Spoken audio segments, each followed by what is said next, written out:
కేసీఆర్ హరీష్ రావు పిటిషన్లపై తెలంగాణ హైకోర్టులో విచారణ వాయిదా పడింది. అక్టోబర్ 7వ తేదీకి విచారణను వాయిదా వేసింది. కాళేశ్వరం కమిషన్ నివేదిక ఆధారంగా తమపై చర్యలు తీసుకోకుండా ఆదేశాలివ్వాలని కేసీఆర్ హరీష్ రావు పిటిషన్లో దాఖలు చేశారు. ఇక కాళేశ్వరంపై విచారణను సీబీఐకి అప్పగించాలన్న ప్రభుత్వ నిర్ణయంపై వాదనలు జరిగాయి. కాళేశ్వరంపై హైకోర్టులో ప్రభుత్వం మెమో దాఖలు చేసింది. కమిషన్తో సంబంధం లేకుండా సీబీఐ విచారణ జరుగుతుందని ఏజీ కోర్టుకు తెలిపారు.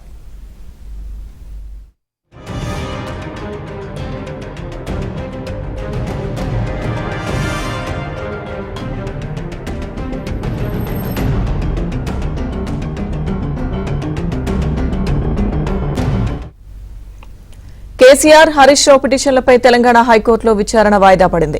అక్టోబర్ 7వ తేదీకి విచారణను వాయిదా వేసింది. కాళేశ్వరం కమిషన్ నివేదిక ఆధారంగా తమపై చర్యలు తీసుకోకుండా ఆదేశాలివ్వాలని కేసీఆర్ హరీష్ రావు పిటిషన్లు దాఖలు చేశారు. కాళేశ్వరంపై విచారణను సీబీఐకి అప్పగించాలన్న ప్రభుత్వ నిర్ణయంపై వాదనలు జరిగాయి. కాళేశ్వరంపై హైకోర్టులో ప్రభుత్వం మెమో దాఖలు చేసింది. కమిషన్తో సంబంధం లేకుండా సీబీఐ విచారణ జరుగుతుందని ఏజీ కోర్టుకు తెలిపారు.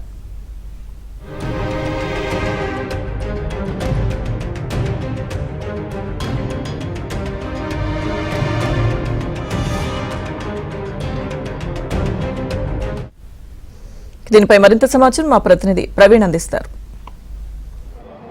కాళేశ్వరం ప్రాజెక్టు వ్యవహారానికి సంబంధించి ఇప్పటికే తెలంగాణ హైకోర్టులో కమిషన్ ఇచ్చినటువంటి నివేదిక పైన సుదీర్ఘంగా చర్చ జరిగిన తర్వాత కేసును సీబీఐకి అప్పగిస్తున్నామంటూ కూడా తెలంగాణ రాష్ట్ర ప్రభుత్వం ఒక కీలక నిర్ణయం తీసుకుంది. కానీ కమిషన్ ఇచ్చినటువంటి రిపోర్ట్ పైన సీబీఐ ఎంక్వైరీ జరిగి తమపైన ఎలాంటి చర్యలు తీసుకోవద్దంటూ కూడా ఇప్పటికే కేసీఆర్ కావచ్చు హరీష్ రావు తెలంగాణ హైకోర్టును ఆశ్రయించడం జరిగింది. దీంతో ఈ రోజు సుదీర్ఘంగా ఇటు ప్రభుత్వ తరపున వాదనలు, మరోవైపు హరీష్ రావు అండ్ కేసీఆర్ తరపున న్యాయవాది యొక్క వాదనలు కూడా ముగిశాయి.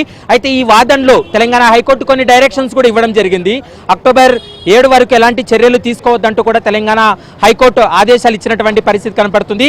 కమిషన్ ఇచ్చినటువంటి నివేదిక పైన ఎలాంటి చర్యలు తీసుకోవద్దంటూ కూడా తెలంగాణ హైకోర్టు కామెంట్ చేసినటువంటి పరిస్థితి. ఈ రోజు జరిగినటువంటి వాదనలు ఏంటి, తెలంగాణ హైకోర్టు ఎలాంటి డైరెక్షన్స్ ఇచ్చిందనేటువంటి అంశానికి సంబంధించి తెలంగాణ హైకోర్టు అడ్వకేట్ అరుణ్ కుమార్ ఉన్న ఒకసారి మాట్లాడదాం. చెప్పండి, ఈ రోజు జరిగినటువంటి వాదనలో ప్రధాన అంశాలు ఏంటి? ముఖ్యంగా తెలంగాణ హైకోర్టులో హరీష్ రావు గాని కేసీఆర్ గాని ఏమన్నా ఊరట లభించిందా?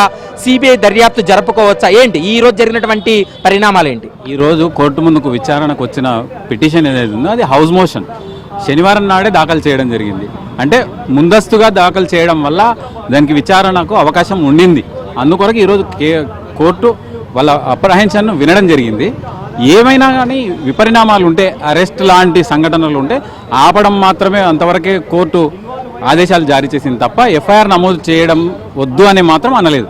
ఒక ప్రిలిమినరీ రిపోర్ట్గా తీసుకోవాల్సి వస్తుంది. ఇప్పుడు ఇది కాంప్రిహెన్సివ్ రిపోర్ట్ కాకుండా కమిషన్ రిపోర్ట్ ఏదైతే ఉందో దాన్ని ప్రాథమిక నివేదిక కింద తీసుకున్నప్పుడు దాన్ని 8B కింద వచ్చిన అప్రహెన్షన్ కొట్టేసుకుపోవడం జరుగుతుంది. అసెంబ్లీ తీర్మానం కూడా దానికి అనెక్స్ అయ్యి ఉంది. ఇప్పుడు అసెంబ్లీ తీర్మానం చేసింది. ఉభయ సభలు తీర్మానంతో పాటు కమిషన్ రిపోర్టును సిబిఐకి పంపిస్తే సిబిఐ ఒక ఎఫ్ఐఆర్ అయితే దాఖలు చేసుకుంటుంది. ఎఫ్ఐఆర్ దాఖలు చేసుకున్న తర్వాత అరెస్ట్ ఏమైనా ఉంటుందో, ఎందుకంటే ఇది కాంప్రిహెన్సివ్ ఇన్ఫర్మేషన్. విట్నెస్లను ఎంక్వైరీ చేసినారు. అక్యూజ్డ్, సోకాల్డ్ అక్యూజ్డ్ ఎవరైతే ఉన్నారో తప్పులు ఆరోపణలు ఎదుర్కొంటున్న వ్యక్తుల వాంగ్మూలాన్ని కూడా కమిషన్ నమోదు చేయడం జరిగింది. అంటే స్ట్రైట్ అవే అరెస్టులు ఏమైనా ఉంటాయేమో అన్న అప్రహెన్షన్తోనే కోర్టు ముందుకు రావడం జరిగింది. సిబిఐ ఎటువంటి విపరిణామాలకు ముందుకు పోకుండా, అరెస్టులు చేయకుండా ఉండాలని పిటిషనర్ రావడం జరిగింది. ఆ అప్రహెన్షన్ను గుర్తించిన కోర్టు గౌరవించి పిటిషనర్ ముందే రావడాన్ని గౌరవించి దాన్ని ఒక ఇంటరిమ్ స్టే మాత్రమే ఇవ్వడం జరిగింది. ఇప్పుడు అక్టోబర్ 7వ తారీఖు వరకు ఎలాంటి చర్యలు తీసుకోవద్దంటుందంటే కేవలం కమిషన్ ఇచ్చినటువంటి రిపోర్ట్ను ఆధారంగా చేసుకొని చర్యలు తీసుకోవద్దా, లేకుంటే ఎన్డీఎస్ఏ ఇచ్చినటువంటి రిపోర్ట్ను ఆధారంగా చేసుకొని చర్యలు తీసుకోవచ్చు? ఏంటి ఆ రెండింటికి డిఫరెన్స్ ఏంటి? విచారణలో భాగంగా ఫస్ట్ ఎఫ్ఐఆర్ నమోదు చేయడం అనేది ఇంపార్టెంట్. ఎఫ్ఐఆర్ నమోదు చేసిన తర్వాత విచారణ కూడా చేయాలి. విచారణ చేసిన తర్వాత నెక్స్ట్ స్టెప్ అరెస్ట్ ఉంటుంది. ఒకవేళ in case investigation agency found somebody else is culprit, somebody else is accused, ఆరోపణలు ఎదుర్కొంటున్న వ్యక్తి తప్పు చేసిండు అని భావించిన పక్షంలో అరెస్ట్కి వెళ్తారు కదా. ఆ అరెస్ట్కి మాత్రమే స్టే వచ్చింది తప్ప ఇన్వెస్టిగేషన్ ఎక్కడ చేయొద్దు అని చెప్పలేదు. కమిషన్ రిపోర్ట్ ఇప్పుడు ప్రిలిమినరీ రిపోర్ట్ కింద మారిపోతుంది కాబట్టి 8B కింద వాళ్ళు అప్రహెన్షన్ తీసుకున్న అప్రహెన్షన్ కూడా కొట్టేసుకుపోయే అవకాశాలు ఉన్నాయి. కాబట్టి ముందుకు పోయే అవకాశాలు చాలా వరకు ఉన్నాయి. అయితే ఇప్పుడు కమిషన్ ఇచ్చినటువంటి రిపోర్టు, ఎన్డీఎస్ఏ ఇచ్చినటువంటి రిపోర్టు, ఈ రెండు రిపోర్ట్స్ని కూడా సిబిఐకి పంపుతారు.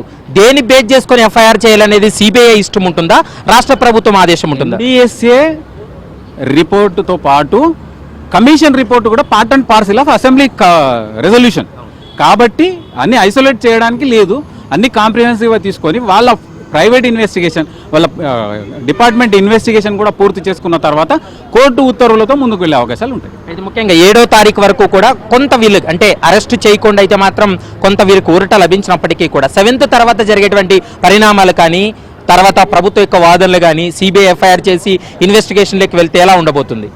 డెఫినెట్గా అప్పుడు సిబిఐ కూడా రంగంలోకి వస్తుంది కాబట్టి వాళ్ళు చెప్పేది వాళ్ళు చెప్తారు. ఇన్వెస్టిగేషన్ను హ్యాంపర్ చేయకూడదు, కోర్టులు చేయవు కూడా అని నేను అనుకుంటున్నాను. ఎందుకంటే ప్రిలిమినరీ రిపోర్టు ఆధారంగానే కేవలం ఒక గౌరవంతో రాష్ట్ర మాజీ ముఖ్యమంత్రి కోర్టును ఆశ్రయించారన్న ఒక ప్రివిలేజ్తో మాత్రమే ఈ మాత్రం రిలీఫ్ వచ్చి ఉంటుంది. దట్టు ముందే ఫైల్ చేసినందుకు ఒక అవకాశం వచ్చింది తప్ప జనరల్గా ఇన్వెస్టిగేషన్ కోర్టులు అడ్డుకోవు. అయితే ఈ ఫైనల్గా ఈ రోజు జరిగినటువంటి వాదనలు ఇచ్చినటువంటి డైరెక్షన్స్ చూస్తే ఎట్టి పరిస్థితుల్లో సిబిఐ దర్యాప్తు అయితే ముందుకెళ్లే అవకాశం ఉంటుంది తప్ప అరెస్ట్ మాత్రం చేయదు, అంతేనా? అంతకుమించి వేరే ఏం లేదు. ఎందుకంటే ఒకవేళ ఉంటే నాట్ టు ఇష్యూ ఎఫ్ఐఆర్ అని అంటుంది కదా కోర్టు, ఆ మాట అనలేదు కాబట్టి ఇన్వెస్టిగేషన్ కూడా ప్రోగ్రెస్ అయ్యే అవకాశాలు ఉన్నాయి. రైట్, ప్రస్తుతం అయితే మాత్రం తెలంగాణ హైకోర్టు ఇచ్చినటువంటి డైరెక్షన్స్ అయితే మాత్రం మనకు స్పష్టంగా కనిపిస్తుంది. ఎందుకంటే ఆ దర్యాప్తుకు సంబంధించి ఎలాంటి అడ్డంకులు లేవు, ఎఫ్ఐఆర్ చేయడానికి ఎలాంటి అడ్డంకులు లేవు, కేవలం అరెస్టులకు సంబంధించి ముందస్తు చర్యలకు సంబంధించి మాత్రమే డైరెక్షన్స్ ఇచ్చింది. సిబిఐ అయితే మాత్రం ఎఫ్ఐఆర్ చేయవచ్చు, దాంతోపాటు దర్యాప్తు కూడా ముందుకు సాగవచ్చు అనేటువంటి అంశాన్ని అయితే మాత్రం అడ్వకేట్స్ కూడా చెప్తున్నటువంటి మాట కనపడుతుంది.